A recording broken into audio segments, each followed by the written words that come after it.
¿cómo están? Aquí iniciamos un nuevo programa de diálogos políticos en una nueva versión. Estamos muy contentos que haya aceptado nuestra invitación a conversar con nosotros a Jorge Javier Romero, que está en el México Distrito Federal.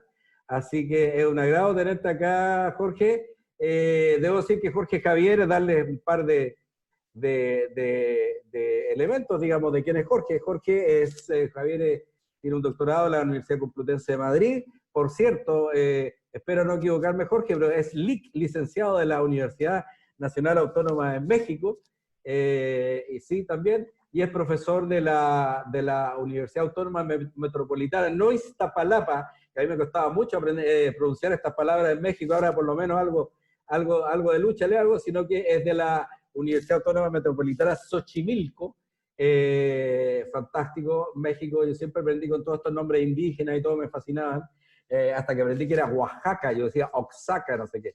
Así que claro, se fue a Japón. Bueno, Jorge, te doy la bienvenida. Estamos con una audiencia de mis colegas acá en Chile, en fin, estudiantes de diversos tipos, así que te doy la bienvenida. Bueno, primera pregunta para abrir fuego, ¿no, verdad? Quiero preguntarte cómo te has sentido, cómo está el DF, Distrito Federal. Yo lo dejé, qué sé yo, con 10 millones de habitantes hace muchos años, Jorge Javier, y tú ya me dirás, una ciudad enorme. ¿Y cómo lo has vivido? ¿Cómo has percibido tú igual toda esta pandemia, todo este virus? ¿Y cómo ha sido? ¿Qué impacto social ha tenido? Ayer me decía una colega el otro día, Sonia González, me decía, Paulo, si con esto de la pandemia nunca ha habido tanta producción científica, la sociología, los sociólogos están locos. Entonces, coméntanos un poco, a ver qué te parece. Bueno, lo primero es que ya el Distrito Federal no existe, ¿no? De tus tiempos acá, de tus tiempos cuando vivías acá ahora, pues ya una de las cosas que ha cambiado es que el Distrito Federal desapareció, ya nada más es Ciudad de México, ¿no? Porque y ese es un cambio. Pero bueno, ¿cómo está viviendo la ciudad de la pandemia? Pues como es la ciudad, una ciudad profundamente desigual, ¿no? Polar.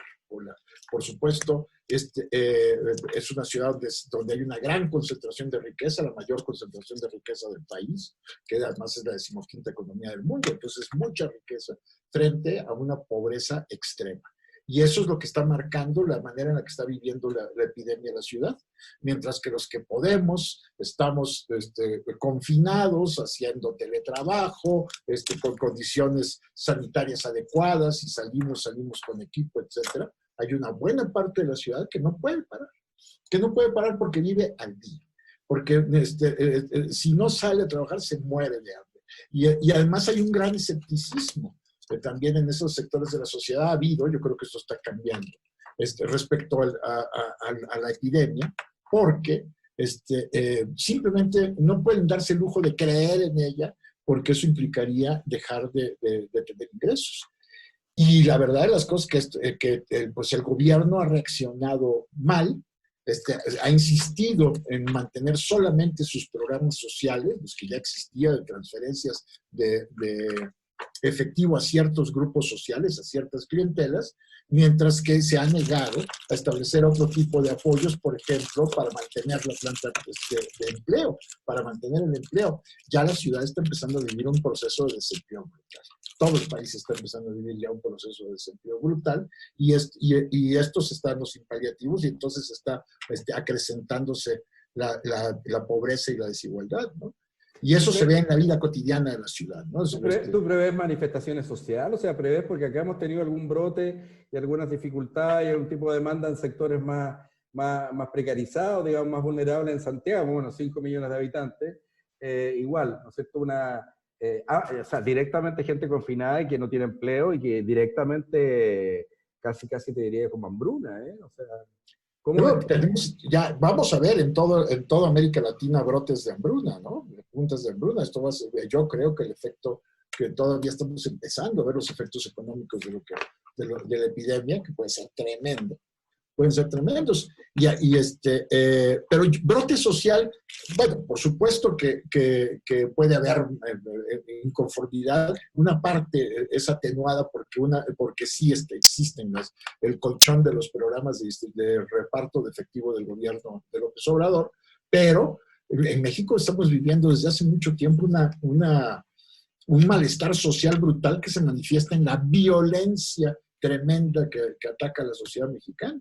Entre 2007, cuando México tenía 8 homicidios por cada 100,000 habitantes, ahora que tenemos 30 homicidios por cada 100,000 habitantes, la sociedad mexicana ha vivido un proceso de descomposición y violencia asociado al crimen organizado y al tráfico de drogas, pero que va mucho más allá del simple ámbito del crimen organizado y que está afectando a toda la cotidianidad de buenas zonas del país, ¿no? Y esto se puede agravar. Ese es el tipo de ruptura anómica que está ocurriendo en la sociedad mexicana, ¿no? Que se está canalizando por esta violencia vinculada a la delincuencia y al combate a la delincuencia, ¿no? ¿Cómo ves tú, también interesante para nuestros colegas, en fin, estudiantes y gente interesada, ustedes tienen grandes revistas, grandes análisis, como comentábamos hace un rato, ¿no?, fuera de cámara, ¿no es verdad? Qué sé yo, la revista Nexo, entre otras.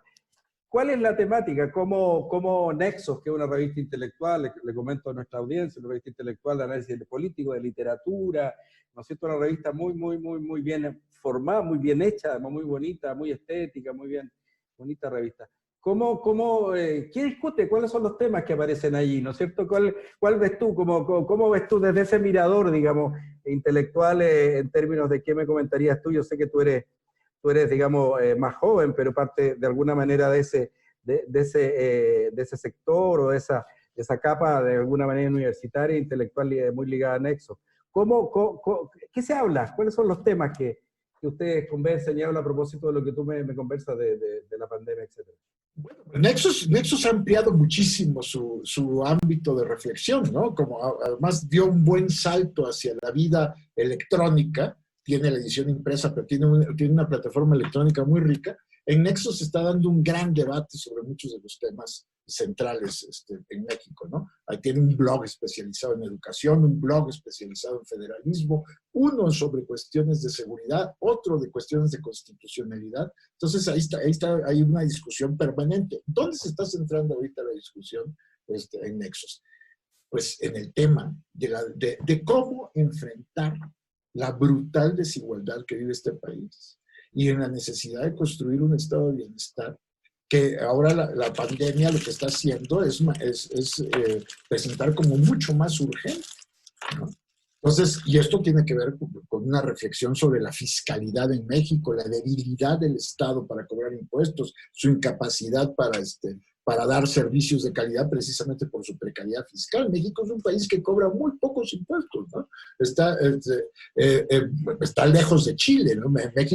México recauda en un buen año alrededor del 11% del Producto Interno Bruto como impuestos, ¿no?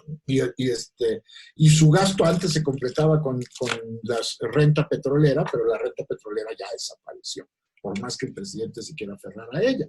Y no hay una reforma fiscal que permita que el Estado tenga los mínimos recursos para enfrentar sus tareas, sobre todo sus tareas sociales. Y entonces el actual gobierno lo que está haciendo es hacer una política social de transferencias en efectivo a ciertos sectores seleccionados por López Obrador, con ciertos programas que si Sembrando Vida, que les planten árboles, lo cual implica talar selvas para plantar árboles frutales y maderables, ¿no? O distintos tipos de becas, etcétera.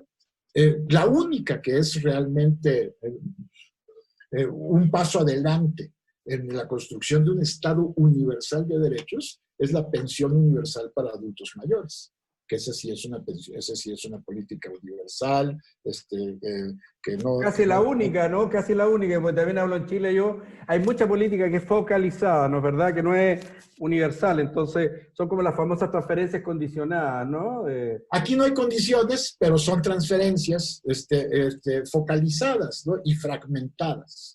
¿no? Y ahora, pues la discusión en la que estamos metidos en los últimos días en México, es la cuestión de la necesidad de un ingreso mínimo vital que sea de emergencia para enfrentar la falta de ingresos de la población que se está quedando sin empleo, ¿no?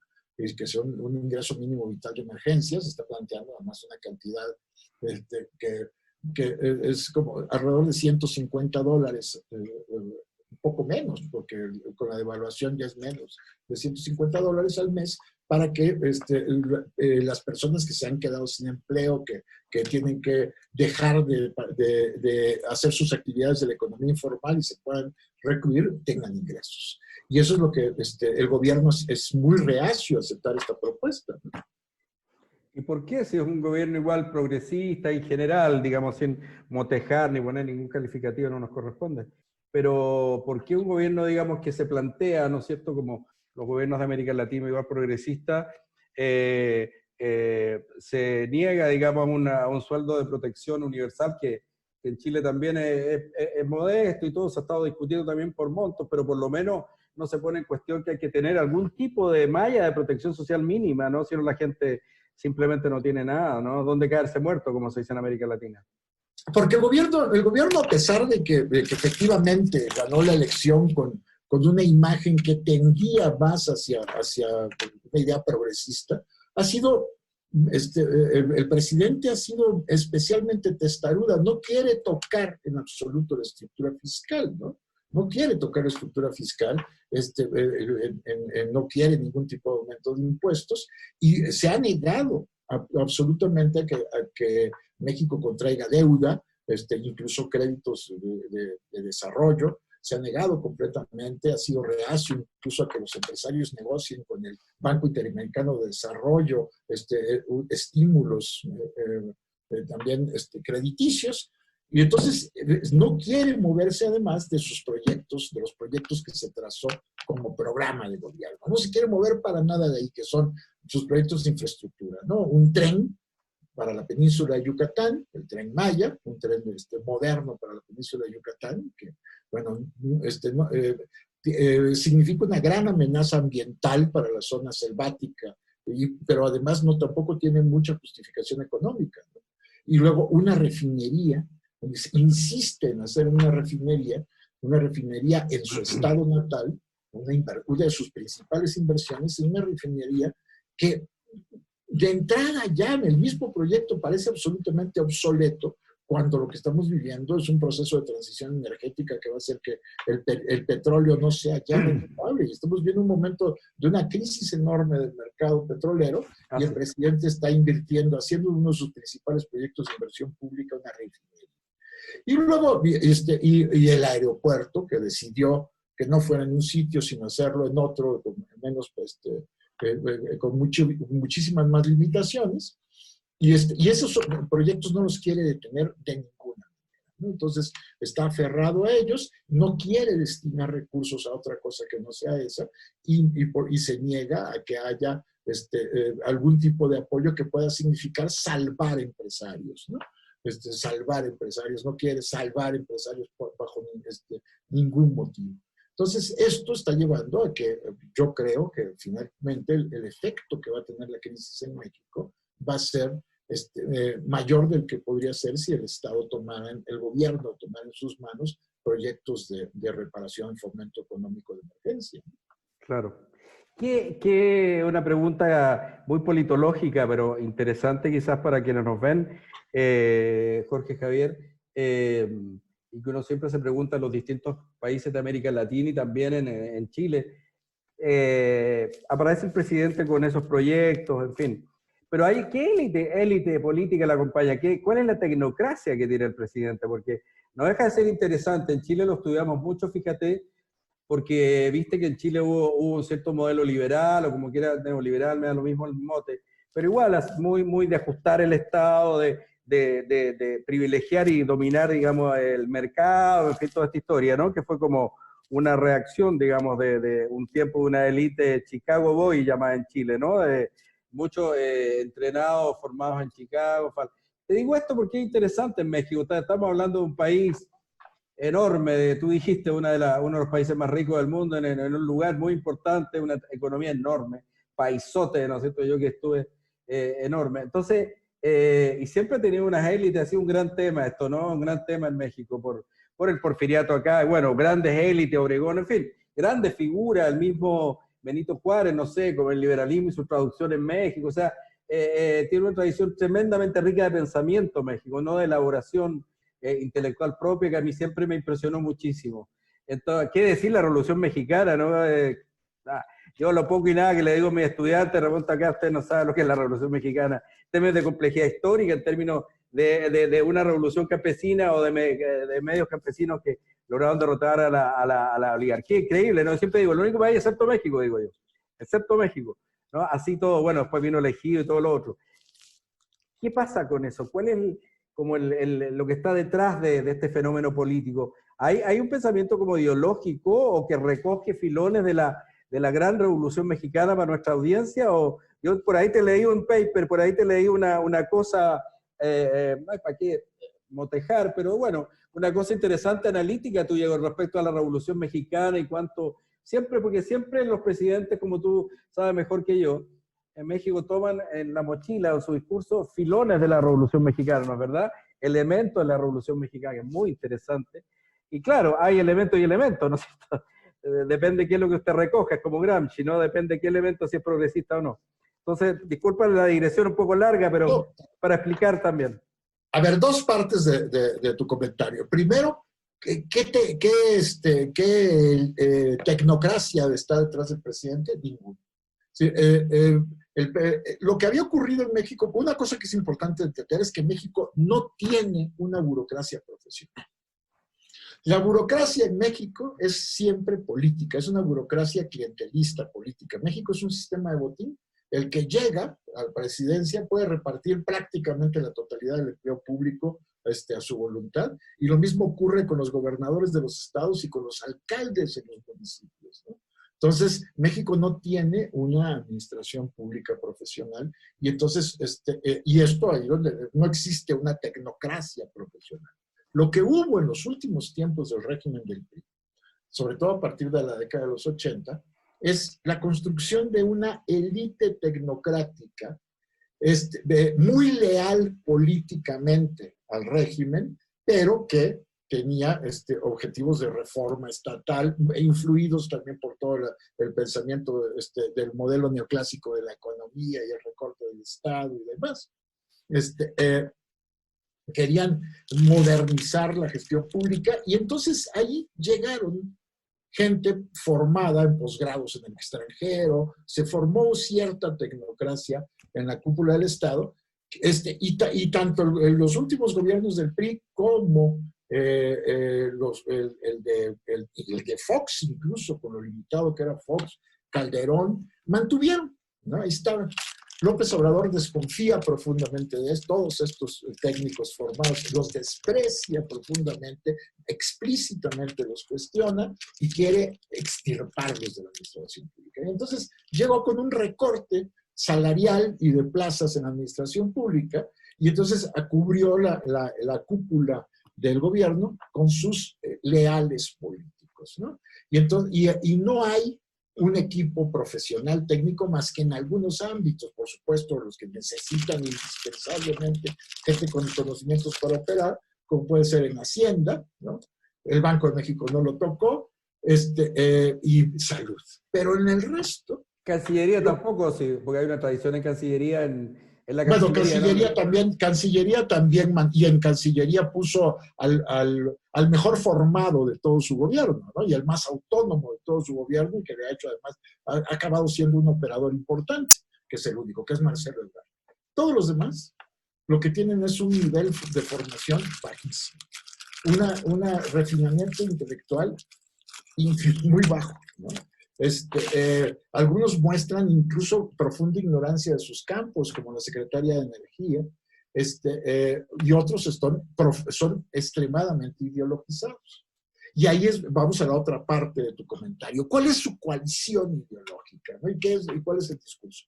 Su discurso pretende ser incluso, él pretende ser un transformador que va superior a los que hicieron, por supuesto, el Estado posrevolucionario mexicano. Él quiere emular su tarea con la de Madero, que fue Sí. el que se enfrentó a Porfirio Díaz en primer momento, que era un empresario que retó el control de Porfirio Díaz y lo derrocó, pero sobre todo con Cárdenas, que es el gran reformador de la década de los 30, que es el que construyó el Estado nacionalista y demás. También quiere quiere equipararse con Juárez. Sin embargo, eso nada más es en una imagen gráfica, porque en realidad él es un político conservador, es un creyente religioso con una enorme influencia del movimiento carismático. Y entonces su coalición va desde el evangelismo conservador hasta grupos que vienen de la izquierda radical más revolucionaria, ¿no? Entonces, y su discurso es una mezcla de todo eso, ¿no? Es una amalgama de todo eso, con algunas referencias a la tradición de la Revolución Mexicana, pero sobre todo es un discurso en contra del neoliberalismo. Para él, todos los males mexicanos arrancaron cuando empezó el modelo neoliberal hace 40 años, ¿no? En 1938 años. Entonces,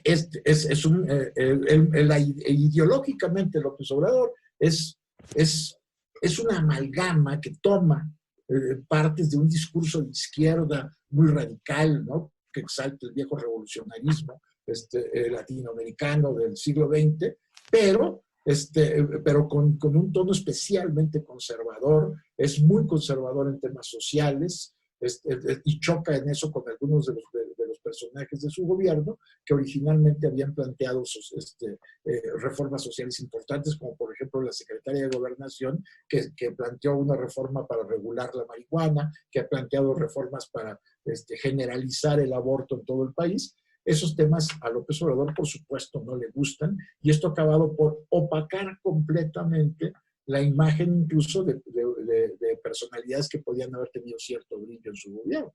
Entonces es un gobierno extremadamente personalista y con un discurso, el discurso de la cuarta transformación, donde se pretende el absoluto innovador en el régimen político mexicano, pero que esto no se corresponde para nada con un proyecto articulado de transformación, sino más bien con ocurrencias que va poniendo como programas y como políticas, de las cuales además no se mueve, no absorbe la información que le provee la realidad, y frente a la epidemia ha sido extraordinariamente rígido en cuanto a las políticas para enfrentar.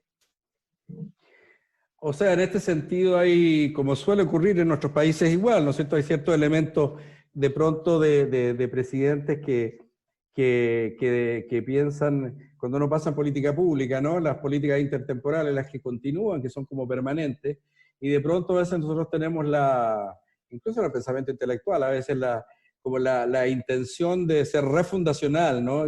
Como Pol Pot, el Khmer Rouge, el año cero, ¿no? Como que aquí se refunda la República, ¿me entiendes? Y por lo que tú comentas, veo que no hay tampoco una ideología muy armada, ¿no? Porque como tú ves, los grandes reformadores mexicanos que son tremendos, mismo Benito Juárez, de lo poco que yo me acuerdo y todo, o sea, un tipo increíble, ¿no? Porque igual con todo era ideológico, muy ideologizado, pero muy como de esa adaptación permanente de la ideología a nuestros países, ¿no? ¿Cómo se llama el peruano? Mariatti, José Carlos Mariatti. José Carlos Mariatti, José Carlos Mariatti. Pues, bueno, ideológicamente el presidente es absolutamente ecléctico. Toma de aquí, toma de allá, y entonces construye su propia idea, el pensamiento López Obrador. Eso es lo que rige el gobierno, ¿no? Y ese pensamiento se nutre sobre todo de intuiciones en las que él cree firmemente, cree absolutamente en sus intuiciones y en sus ocurrencias. Entonces, eso es lo que está marcando el gobierno, un proyecto que, para empezar, no está fomentando la confianza de los inversores para que lleguen recursos a México, y ahora con la crisis, bueno, eso ya va a desaparecer, que frenó también la inversión interna, Entonces, que lo que provocó una cosa, México antes de que empezara la epidemia ya estaba en recesión. México ya estaba en recesión antes de que empezara la epidemia.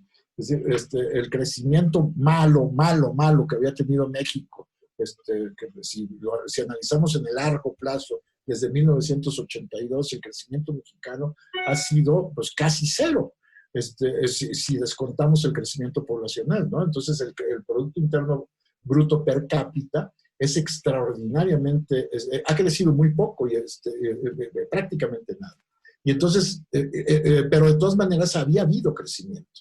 Y ese crecimiento se acabó con la entrada de López Obrador. Ya la economía mexicana terminó el año pasado en recesión y el primer trimestre en México también estaba decreciendo y ahora viene la epidemia y el decrecimiento va a ser brutal.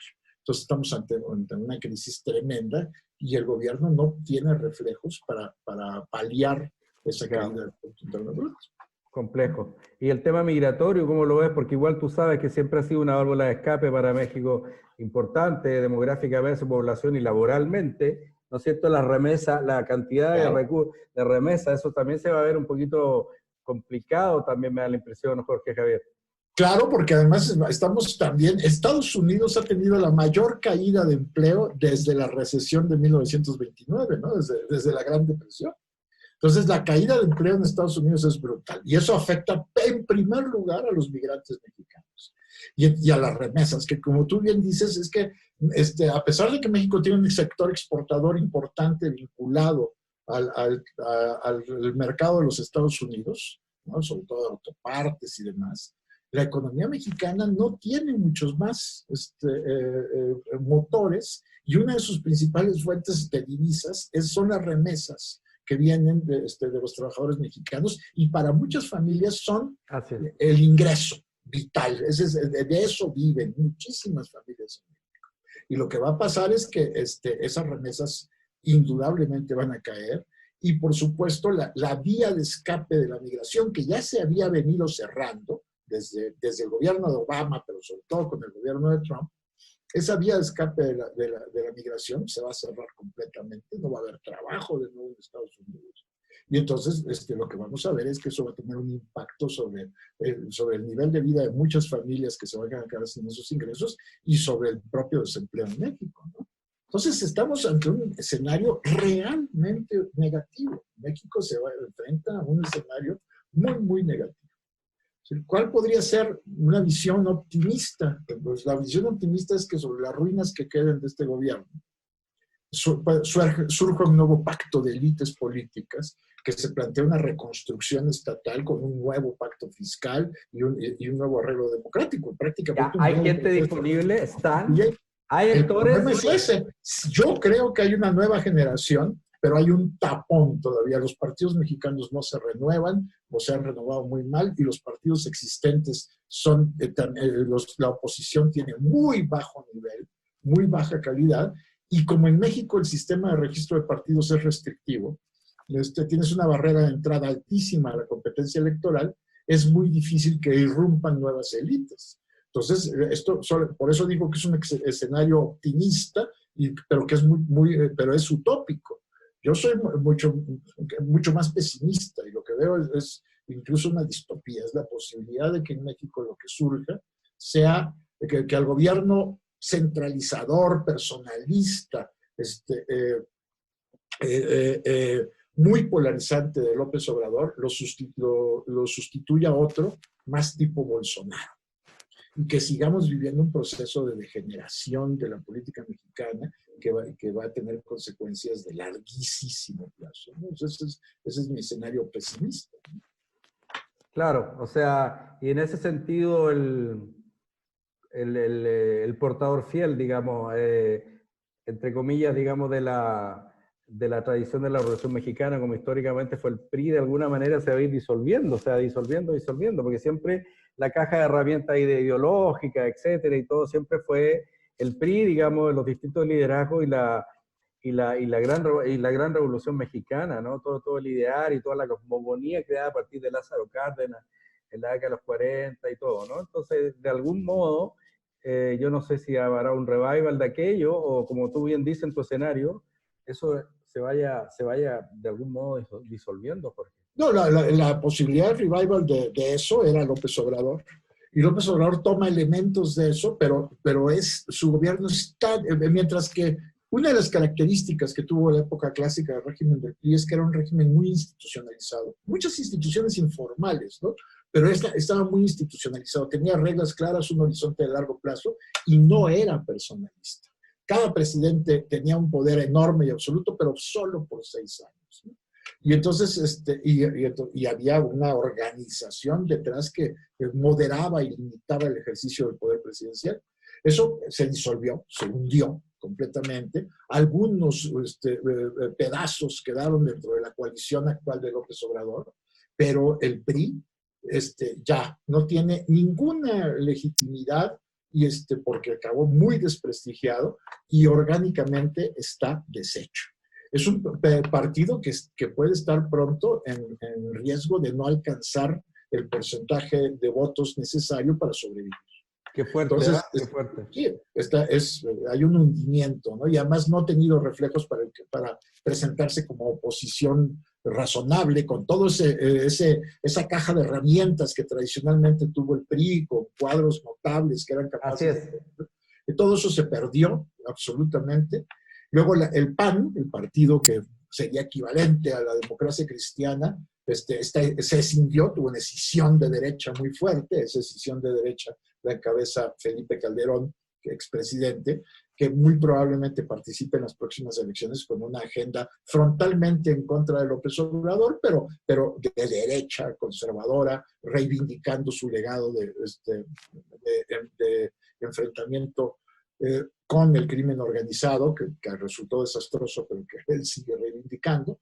Entonces, eso le quita fuerza al PAN, y lo que queda, que podría estar más en el centro, de un centro derecha, demócrata cristiano, carece de liderazgos de buen nivel, ¿no? Son liderazgos muy, muy débil, y tiene todavía, es incapaz de ocupar el centro porque quedó muy escorado a la derecha. Entonces, eso es un partido, sin embargo, es el que mejor estructura tiene para enfrentar electoralmente al partido López Obrador en las elecciones del próximo año, que son elecciones intermedias, ¿no? Pero de todas maneras, tenemos el proceso de construcción de una coalición que pudiera impulsar un nuevo pacto, se tiene que hacer entre 21 y 24. Y se necesitaría que surgieran nuevos liderazgos, jóvenes, élites dispuestas al pacto entre los distintos sectores, ¿no? Del centro, de la derecha, de la izquierda, más racional.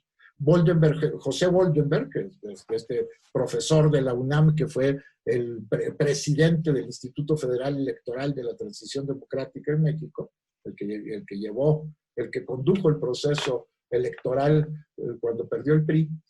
Boldenberg decía en su artículo del martes que ya estamos en México en un escenario, y no solo en México, sino en muchos lugares del mundo, en un escenario donde las coordenadas del debate político ya no son centro, izquierda, derecha, sino ilustración contra oscurantismo, ¿no? Porque hay un predominio del pensamiento que bueno, estamos viendo con Trump, con sus cosas estas de automedicarse, tomar Lysol, no creer en la epidemia, y otros presidentes del mundo en los que se podría inscribir a López Obrador, ¿no? Que desprecian la evidencia, desprecian el conocimiento y quieren construir un proyecto en torno exclusivamente a su visión del mundo, ¿no? Y muy polarizante. Entonces ese es un riesgo enorme que está viviendo la vida mexicana. Bueno, justo te quiero tomar en ese punto para ir cerrando en esta conversación entretenida. Te aseguro que no hay tiempo, pero yo te preguntaría cualquier cosa, no sé, para nuestros auditores. No, digo en el sentido de la Revolución Mexicana y tanta tradición que uno un poquito asomó, ¿no es cierto?, los ojos viviendo en México, un país para mí fascinante. Entonces, bueno, solamente para terminar, ya hablaremos en otra ocasión sobre la Revolución Mexicana y lo demás, y la formación de ese régimen tan particular. Precisamente quiero tomar en lo de Boldenberg, ¿no? Para terminar. O sea, tú ves igual como Boldenberg, igual eso, tan polar como ilustración versus oscurantismo, versus, no sé, una visión casi antirracional, no irracional de pronto, ¿no? Totalmente, como una antinomia de ese tipo. ¿Tú ves,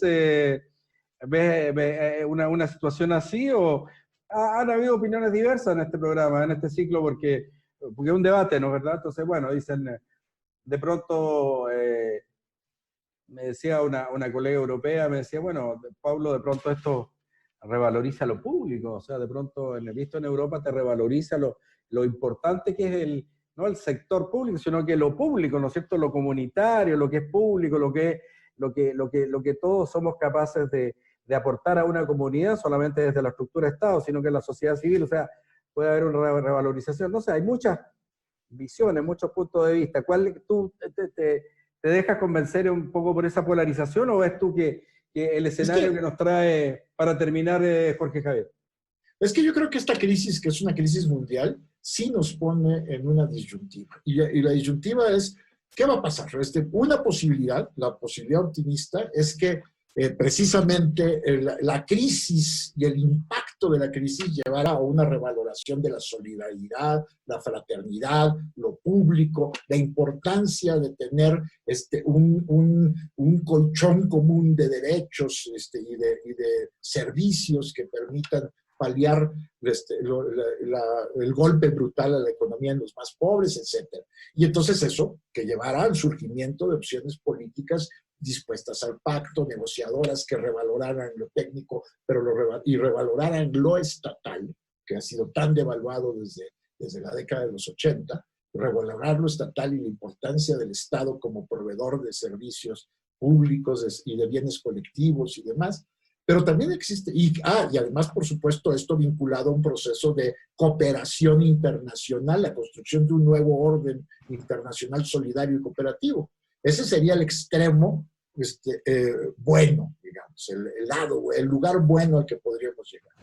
Pero también corremos el enorme riesgo que el miedo, el impacto del miedo, el impacto de la muerte, el impacto del dolor, el resentimiento surgido de la caída del nivel de vida, puedan llevar al ensimismamiento de los países, la exacerbación del nacionalismo, la cerrazón frente a un asunto que el mundo no puede cerrar los ojos ante el problema de la migración. México está ahorita convirtiéndose en el colchón de la migración centroamericana hacia Estados Unidos, en la barrera, ¿no? Está haciendo el trabajo del muro que decía Trump, lo está haciendo el gobierno mexicano. Bueno, y esto lo vemos en Europa, ¿no? Como hay un montón de sentimientos antimigración, xenófobos, que se pueden exacerbar como producto del impacto de la crisis, ¿no? Y entonces pueden ocurrir las dos cosas, y yo creo que en algunos sitios sí avanzará lo solidario, avanzarán nuevos pactos políticos en aquellas sociedades que sean más proclives al acuerdo y que tengan además mejores herramientas, pero yo tengo mucho temor de que la debilidad del Estado mexicano, el proceso de carcoma que lo ha ido destruyendo desde hace décadas, ese viejo Estado que tú recuerdas con cierta nostalgia, el viejo Estado de la Revolución Mexicana, se carcomió, se disolvió, y ahora ante eso se dificulta enormemente el nuevo pacto y se abre paso en las emociones sociales la posibilidad de un nuevo liderazgo como el que encabezó López Obrador en las elecciones de 2018, ¿no? El liderazgo que generaba una esperanza, pero personalizado, caudillesco y demás. Y esto puede ser que ante este fracaso no surja la opción pactista transformadora, sino lo que surja sea un nuevo proyecto igual de personalista, pero escorado hacia la derecha, hacia una visión mucho más autoritaria, porque además México ha vivido un proceso de militarización tremendo. Una característica que diferenciaba a México del resto de los países de América Latina es que México había sometido a las Fuerzas Armadas, las había sometido al control político, ¿no?